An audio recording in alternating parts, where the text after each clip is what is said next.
देखो आज ना हम डेंगू के बारे में पढ़ेंगे। तो जो डेंगू होता है वो एक वायरल बीमारी होती है, यानी कि डेंगू वायरस से होता है।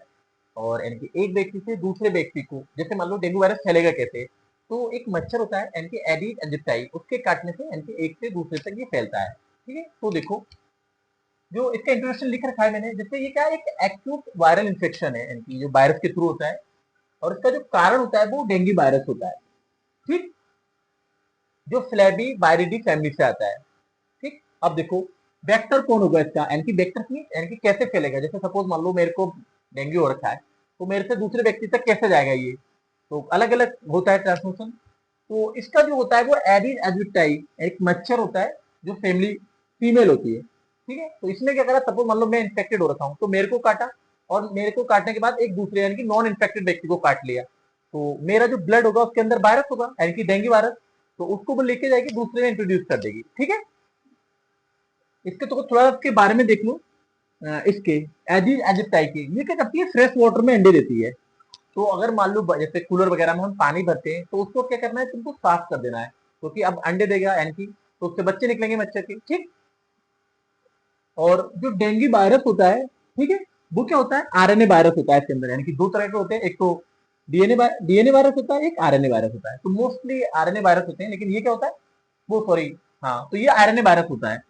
और उसके सीरोटाइप यानी कि चार प्रकार का होता है, जैसे B and B first, second, third और फोर्थ। तो ये सेकंड वाला जो होता है ये मोस्ट डेंजरस होता है। ठीक है, अब देखो इसकी मैंने मैकेनिज्म लिख रखी है, यानी किस तरह से फैलता है ये। सपोज मान लो आपके घर में कोई वाटर कूलर वगैरह है, ठीक है, या कोई सी चीज है जिसमें क्या है, एक फ्रेश वाटर है पूरी तरह से। ठीक, तो उसमें क्या करेगा ये मॉस्किटो, क्या है, उसमें अंडे दे देगा।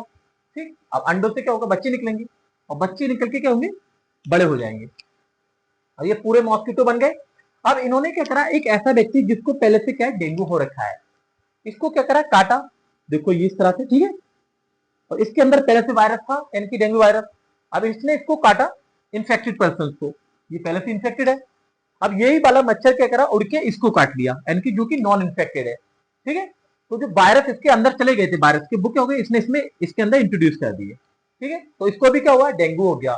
तो हमें ध्यान रखना है, मान लो जैसे कोई भी व्यक्ति जिसको डेंगू हो रखा है, तो उसको क्या करना है, आइसोलेट कर देना है। ठीक है, उसको मतलब मच्छरदानी में सुलाना है, और उसे सेफली से दूर रखना है। ठीक है, देखो मैंने लिख भी रखा है, जो मच्छर है उसने क्या करा, काट लिया, और उसके ब्लड को क्या करा, चूसा, यानी कि इस वाले व्यक्ति का जो इन्फेक्टेड है। ठीक है, अब दूसरे वाले व्यक्ति ने इसमें क्या करा, ब्लड को इंट्रोड्यूस कर दिया। ठीक है, एक नॉन इन्फेक्टेड पर्सन में, अब ये क्या करेगा, इसके अंदर वायरस आ गए थे, अब यही वाले वायरस में इसमें इंजेक्ट कर दिए,